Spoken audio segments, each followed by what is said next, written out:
Aldığımız son kəşfiyyat xəbərlərinə görə erməni dığaları axşama hücum planlaşdırır. Qoy gəlsinlər, görünür ağızlarında işlə qalır. Onlar hələ bilmir hara gəlirlər. Dığalara əsl cəhənnəm yaşatmaq bizə borc olsun. Yenə müdafiə olunacaq Ömər. Kaş hücum əmri verilərdi. Torpaqlarımızı işğaldan azad edərdik. İnan bunu tək mən yox, qərargahda hamı bu arzu ilə yaşayır. Biz vətən yolunda şəhid olmağa lazımdır. Elə işte ondadır ki, indiki əmir müdafiə əmri deyil, hücum əmri. Hücum, zəfər bizim olacaq. Canavarlar çaqqal türkü gözləyir. 16-cı il aprel döyüşləri Azərbaycan tarixinin şanlı səhifəsidir.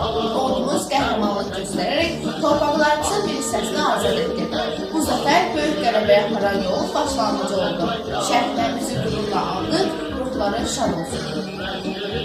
Bir bayraq sarıldı torpağa. Amma o bayraq min ürəyin döyüntüsü ilə ucaldı. Aprel döyüşləri, vətən sevgisinin sübutu. Aprel döyüşləri qəhrəmanlıqla qürur tariximiz. Vətən uğrunda can verənlər unudulmur.